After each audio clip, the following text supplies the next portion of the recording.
chez notre contact qui a eu Scosades. En pantalon, mais torse-poil. Quand même. Parce qu'il n'y a pas d'heure pour faire ces exercices abdominaux. Exactement. Dans un environnement, dans un décor que moi je trouve extraordinaire. Je vais essayer d'expliquer pourquoi. On arrive donc chez ce garçon-là, on nous indique que c'est notre contact dans la province de Morrowind. Contact qui nous a été du coup assigné par l'empereur ou indirectement par son administration, puisqu'on a été libéré sur ordre de l'empereur. Donc, on est en face ici d'un représentant de l'empereur. D'accord. On va lui parler, on va lui faire notre rapport. Voilà, vous avez reçu des instructions, vous devez me remettre un papier, on lui montre, très intéressant. Je lis ici que l'empereur souhaite que je vous nomme novice de l'ordre des lames, mais cela signifie que vous devriez par la suite suivre mes instructions, d'accord. Bienvenue parmi vous, vous faites désormais partie de l'ordre des lames, nous sommes les yeux et les oreilles de l'empereur dans les provinces. Si vous le souhaitez, vous pouvez blablabla, blablabla. On va s'arrêter là pour l'instant. Donc ce gars-là nous raconte que l'ordre des lames, dont il est le plus haut gradé pour la province de Morrowind, c'est donc les yeux et les oreilles de l'empereur dans la province, et donc c'est la DGSE, quoi. D'accord. C'est les services secrets, c'est les services secrets de l'empereur en Tamriel. Avec peut-être un petit côté même matiné d'autorité préfectorale finalement, parce que voilà, t'es le haut fonctionnaire de la province, t'es le relais de... Bon. On est d'accord que tout ce que ce type m'a dit jusqu'à maintenant, c'était quelque chose de très sérieux. Hyper sérieux. Hyper sérieux. Et moi j'adore voir... Pantalon. Mais en fait, moi ce qui me fascine dans cet endroit, c'est... Bon, non seulement qu'il y a une narration par l'espace, mais ça c'est pas spécialement original, je veux dire, c'est quelque chose que... Tout jeu. Voilà, peut-être pas tout jeu, mais en tout cas, il y a beaucoup de jeux qui jouent là-dessus, c'est pas une spécificité des Elder Scrolls. Mais moi ce qui m'intéresse, c'est que cette narration par l'espace, elle est complètement contradictoire par rapport au personnage. C'est-à-dire que ce gars-là est censé, je le rappelle, être le chef des renseignements impériaux pour la province de Morrowind. Tu regardes sa piole, il y a quoi? Il y a une vieille fringue pliée sur un coffre, il y a un petit coffret avec des sondes et des... C'est quoi C'est des sondes, ça te permet de crocheter les serrures. D'accord. Bon, à la limite, le mec est un espion, why not? Pourquoi pas. T'as une bouteille vide sous le lit. Tu as une autre bouteille vide, et surtout une fiole de skouma. De qualité. De qualité en plus. Donc le mec a investi dans la drogue, puisque pour ceux malheureusement qui ont commencé l'Elder Scroll avec Skyrim et qui ne connaissent pas le skouma, le skouma c'est la drogue de Morrowind, qui est une sorte de liquide, hein, je crois, qu'on distille à partir du sucre de lune. Donc ici on a de la coke, enfin on va dire plutôt du crack, d'accord, une pipe à crack, et en plus à côté ils ont poussé le vif jusqu'à mettre une petite cuillère. Donc bon là on n'est plus sur le crack, on est sur l'héros, mais donc on est clairement dans le taudis d'un camé, quoi.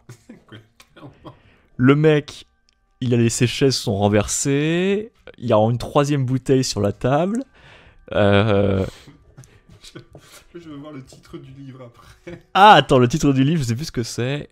Ah, non, voilà. Non, c'est pas marrant. Donc le mec révise quand même. Il a titlive, il a titlive sous son lit. Bon, ça nous renvoie quand même à sa fonction. Il y a un sac dans lequel il y a encore de la drogue. Voilà. Et alors moi, le petit détail qui me fait mourir de rire. Bon, c'est pas le seul personnage à avoir ça dans Morrowind, mais je trouve ça fabuleux. Il a caché la clé de sa chambre dans son pot de fleurs. Comme un bon vieux garçon qu'il est. Voilà. Est-ce qu'il y a quelque chose dans son coffre? Alors il y a sûrement quelque chose dans son coffre, mais il est piégé. Ouais, il est piégé. Alors on peut le... Tu veux qu'on le... On peut tricher et l'ouvrir. On peut essayer. Bon, alors c'est pas qu'on va essayer, c'est qu'on... Sauvegarde, fait une petite sauvegarde avant. On va rentrer un cheat en fait dans la console. Ça bien. Ah, comme tu veux. Allez, c'est marrant. Bon, ok. Il y a un truc sympa dans le coffre? Je sais plus du tout. On va voir. Alors attends, c'est quoi? Je me rappelle déjà. Il n'y a pas besoin de... Est-ce que j'ai sélectionné? Non, j'ai pas sélectionné le coffre. Voilà. Voilà. Et alors, pour dépiéger, tu crois qu'on peut faire ça? Il est déverrouillé là déjà. Il est déverrouillé, mais il est toujours piégé. Ah.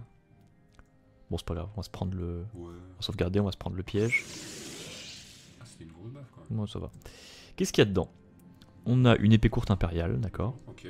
Une potion de guérison, une potion de lévitation, encore de la drogue, ses économies, une gemme spirituelle, un truc qui sert à recharger. Il faut laisser la drogue pour la fin. Et un mortier pilon. Bon, alors il me semble que il te donne finalement accès à ses affaires. Parce que voilà, moi je finis avec ce personnage que je trouve extraordinaire. Tu es donc face au chef des espions hein, de l'Empire pour la province de Morrowind. Tu rentres chez lui, le mec est torse-poil, avec de la drogue partout, des bouteilles vides, un merdier pas possible. Le gars pourtant s'adresse à toi. C'est là en fait où l'écriture de Morrowind est extrêmement fine. Parce que dans n'importe quel autre jeu, le gars, voilà, au bout de la première ligne de dialogue, il t'aurait fait comprendre que c'est un junkie, que c'est une pauvre tâche. Là, pas du tout. Le type tient son rôle jusqu'au bout, mais simplement toi, en tant que joueur, et pas en tant que personnage avatar à qui on délivre une information, tu tires tes propres conclusions finalement hein, de ce que ce type fait de ses journées. Et ce que je trouve merveilleux, c'est qu'en plus, ensuite, le jeu va récompenser, si tu veux, cette attitude soupçonneuse. Parce que il y a quand même ça dans Morrowind que je trouve extraordinaire, c'est que ça t'encourage à être soupçonneux, tu vois. En tout cas, de faire très attention aux détails et de vraiment observer. Observer et surtout, et aussi, enfin, t'as raison, être attentif aux détails et ne pas prendre pour argent comptant ce qu'on te dit. D'accord. Tu vois, comme dans la quête qu'on a fait avec le percepteur, là, le collecteur des impôts. T'as différents points de vue, on sait pas quel est le bon, il n'y a peut-être pas de bon, il faut que tu te forges ta propre opinion. Là, ce type-là, il s'annonce comme quelqu'un de très sérieux, t'es pas obligé de lui faire confiance et tu peux plutôt faire confiance à sa décoration intérieure, tu vois. Mais le jeu va quand même, à un moment donné... Finalement, c'est une attitude d'enquêteur. Exactement. Tu as les témoignages. Le témoignage, c'est l'information avec le pire niveau de fiabilité ever. Et c'est vraiment à toi d'aller regarder les décors. Exactement. Et en plus, on a de la chance avec ce jeu-là, c'est que les développeurs, ils se sont fait plaisir. Enfin, oui. Là, finalement, nous, on a cette interprétation, plutôt toi, que tu m'as partagée. Ouais. Là. Mais est-ce que les développeurs l'avaient consciemment quand ils ont posé leur truc Bon, j'en sais rien en fait. Hein, ouais. ouais. Mais finalement, c'est ce qui reste dans leur œuvre. Non, mais c'est ça. Ouais. Non, mais c'est là où le jeu est vraiment... Ils étaient joueurs. Oui. Parce qu'ils auraient pu installer... Caius Cosades, tu le disais, c'est le chef de la DGSE. Ouais. Ils auraient pu le mettre dans un palace. Bien sûr, voilà. C'est ça. Mais ils étaient joueurs dans tous les sens du terme, quoi. Ils aimaient bien jouer un peu avec toi et sachant que c'est des choses que tu peux aussi complètement, tu peux très bien passer à côté de tout ça hein. Je veux dire, on peut avoir une oui, et puis ce serait pas forcément non plus non, mauvais, ce serait pas du faux, tout erroné, pas du tout. Là c'est juste une lecture totalement et alors ce qui est marrant un petit peu, bon, c'est un peu du comment je vais un peu divulgacher, mais le divulgacher qui est le mot québécois pour spoiler. Voilà, exactement. Au moment où, en fait, là donc tu lances un arc de quête avec ce personnage en fait qui va te donner la quête principale du jeu. Et au bout d'une dizaine de quêtes, bien comme dans tout, enfin c'est un lieu commun du jeu de rôle, voilà. Ce type qui est donc ton mentor un petit peu va s'en aller et te donner l'initiative. C'est-à-dire que la personne qui te donne les quêtes au départ, finalement, va finir par s'effacer, et puis tu vas devenir tu vas monter, si tu veux, sur l'échelle héroïque. Hein, bon. Et ce qui est drôle, c'est que quand ce type-là s'en va, il te dit, bon bah écoutez, voilà, vous avez fait vos preuves, machin truc, je vous conseille de faire ça par la suite, mais moi, j'ai été rappelé à la cité impériale pour une sombre affaire de drogue, enfin bon, je sais pas trop pourquoi... Je vous laisse les clés de ma maison, et voilà, bonne chance.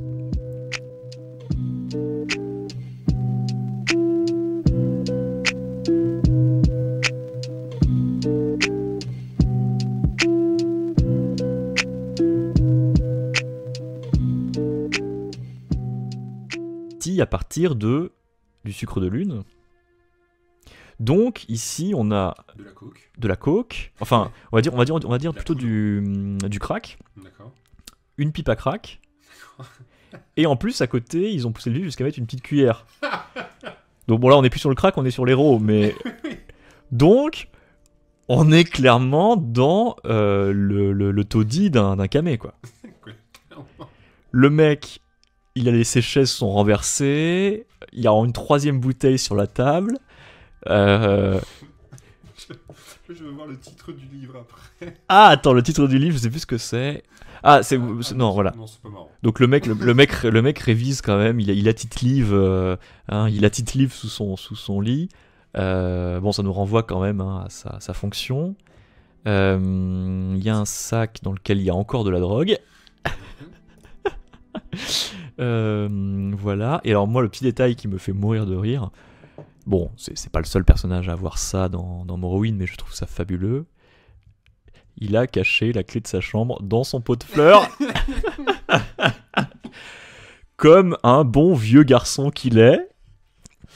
Voilà. Est-ce qu'il y a quelque chose dans son coffre? Alors il y a sûrement quelque chose dans son coffre, mais il est piégé. Ouais, il est piégé. Alors on peut le... Tu veux qu'on le... On peut tricher et l'ouvrir. On peut essayer. Bon, alors c'est pas qu'on va essayer, c'est qu'on... Sauvegarde, fait une petite sauvegarde avant. On va rentrer un cheat en fait dans la console. Ça serait bien. Ah, comme tu veux. Allez, c'est marrant. Bon, ok. Il y a un truc sympa dans le coffre? Je sais plus du tout. On va voir. Alors attends, c'est quoi? Il faut que je me rappelle déjà. Il n'y a pas besoin de... Est-ce que j'ai sélectionné? Non, j'ai pas sélectionné le coffre. Voilà. Et alors pour dépiéger, tu crois qu'on peut faire ça? Il est déverrouillé là déjà. Il est déverrouillé, mais il est toujours piégé. Ah. Bon, c'est pas grave. On va se prendre le... Ouais. On va sauvegarder, on va se prendre le piège. Ah, c'était une grosse baffe quand même. Bon, ça va. Qu'est-ce qu'il y a dedans? On a une épée courte impériale, d'accord. Ok. Une potion de guérison, une potion de lévitation, encore de la drogue, ses économies, une gemme spirituelle, un truc qui sert à recharger. Il faut casser la drogue pour la fin. Et un mortier pilon. Bon, alors il me semble que il te donne finalement accès à ses affaires. Parce que voilà, moi je finis avec ce personnage que je trouve extraordinaire. Tu es donc face au chef des espions de l'Empire pour la province de Morrowind. Tu rentres chez lui, le mec est torse-poil, avec de la drogue partout, des bouteilles vides, un merdier pas possible. Le gars pourtant s'adresse à toi. C'est là en fait où l'écriture de Morrowind est extrêmement fine. Parce que dans n'importe quel autre jeu, le gars, voilà, au bout de la première ligne de dialogue, il t'aurait fait comprendre que c'est un junkie, que c'est une pauvre tâche. Là, pas du tout. Il est déverrouillé, mais il est toujours piégé. Ah. Bon, c'est pas grave, on va se prendre le... Ouais. On va sauvegarder, on va se prendre le piège. Ah, c'était une grosse baffe quand même. Bon, ça va. Qu'est-ce qu'il y a dedans? On a une épée courte impériale, d'accord. Ok. Une potion de guérison, une potion de lévitation, encore de la drogue, ses économies, une gemme spirituelle, un truc qui sert à recharger. Il faut casser la drogue pour la fin. Et un mortier pilon. Bon, alors il me semble que il te donne finalement accès à ses affaires. Parce que voilà, moi je finis avec ce personnage que je trouve extraordinaire. Tu es donc face au chef des espions de l'Empire pour la province de Morrowind. Tu rentres chez lui, le mec est torse-poil, avec de la drogue partout, des bouteilles vides, un merdier pas possible. Le gars pourtant s'adresse à toi. C'est là en fait où l'écriture de Morrowind est extrêmement fine. Parce que dans n'importe quel autre jeu, le gars, voilà, au bout de la première ligne de dialogue, il t'aurait fait comprendre que c'est un junkie, que c'est une pauvre tâche. Là, pas du tout. Le type tient son rôle jusqu'au bout, mais simplement toi, en tant que joueur, et pas en tant que personnage avatar à qui on délivre une information, tu tires tes propres conclusions finalement de ce que ce type fait de ses journées.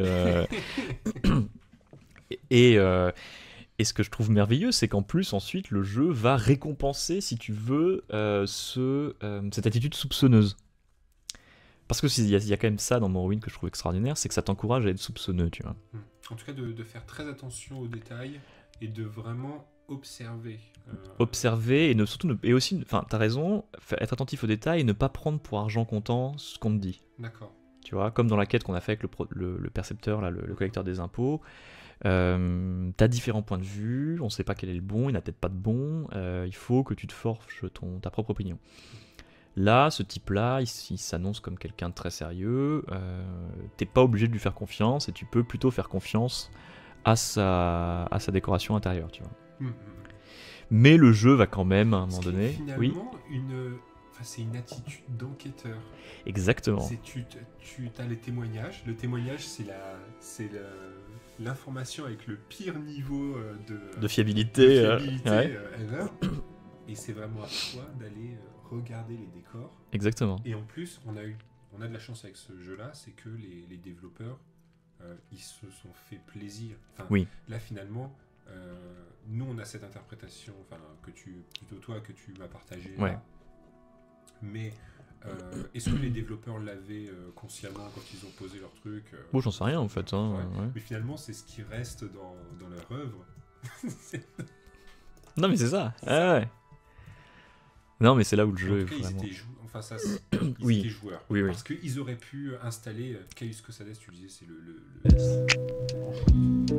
en pantalon, mais torse-poil. Quand même.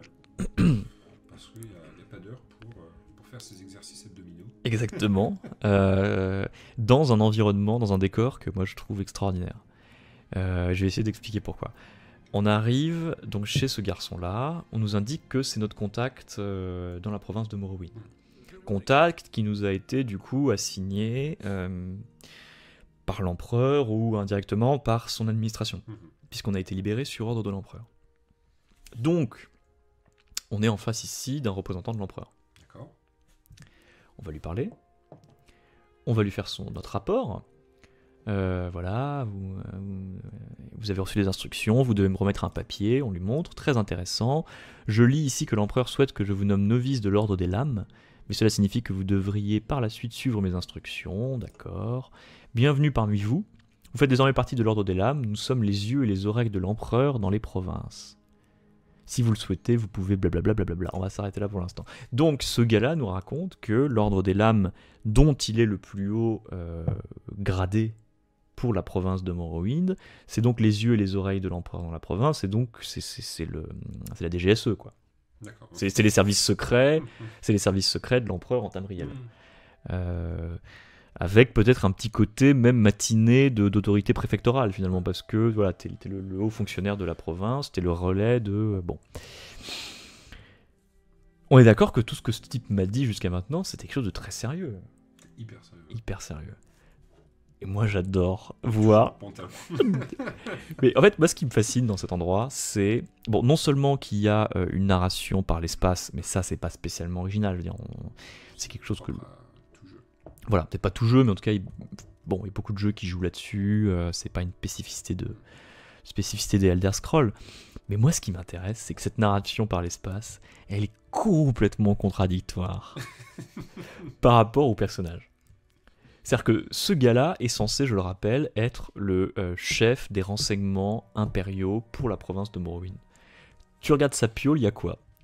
Il y a une vieille fringue pliée sur un coffre. Il y a un petit coffret avec des sondes et des... C'est quoi C'est des sondes, ça te permet de crocheter les serrures. D'accord. Bon, à la limite, le mec est un espion, why not ? Pourquoi pas ? T'as une bouteille vide sous le lit.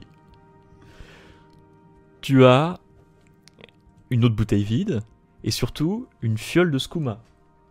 De qualité. De qualité en plus. Donc le mec a investi dans la drogue, puisque... Pour ceux malheureusement qui ont commencé l'Elder Scroll avec Skyrim et qui ne connaissent pas le skouma, c'est la drogue